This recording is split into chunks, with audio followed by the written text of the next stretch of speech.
Hello' guys, আজি আহিলোঁ অলপমান ফুৰিবলৈ। মানে আজি অলপমান কামো নাই, তাকে অলপমান ফুৰিবলৈ আহিলোঁ। আৰু আহি দেখিলোঁ যে গৰমত মানুহবিলাকে কষ্টকে ধান ৰুই আছে। আৰু এইফালে ককা স্প্ৰে পুৰা মন দি চাই আছে দেই গাইজ, কিবা চাই আছে নাজানো। আৰু এনেকে গৰমত ঘূৰি আহিলোঁ আৰু এতিয়া পানী পিয়াহ লাগিছে, তো তাকে পানী খাবলৈ আহিলোঁ সকলোৱে।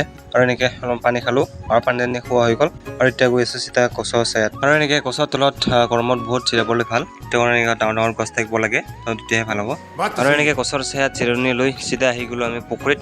আৰু পুখুৰীত আহি সকলে এটা কল ল'লে, মানে গছতে ফুকি আছিলে কলটো। আৰু ভাইটিয়ে বোলে মাছ আনতে দেখাই, তাকে দেখাইছোঁ আপোনালোকক।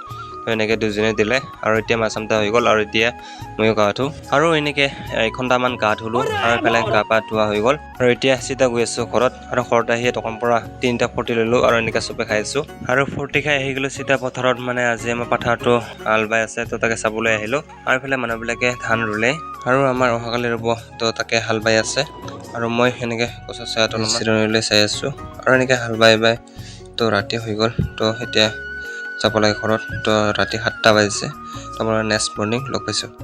আৰু হৈ গ'ল ৰাতিপুৱা। আৰু পুৱাই আহি গ'লোঁ চিধা পথাৰত। আৰু পথাৰত আহি পেলাই মৈ দিব লাগিব। আৰু মৈ দিয়াৰ পিছত কঠীয়াবোৰ ভাগাই দিব লাগিব। আৰু ভাগাই দিয়া হৈ গ'ল। আৰু এতিয়া গৈছোঁ চিধা ঘৰত এনেকৈ টোপলা টোপলি লৈ। আৰু ঘৰত আহি অলপমান কাম আছিলে আৰু কামবোৰ হৈ গ'ল। আৰু ভিডিঅ'টো আজি এইখিনি আছিল। আজিলৈ বাই বাই, নেক্সট ভিডিঅ'ত লগ পাম।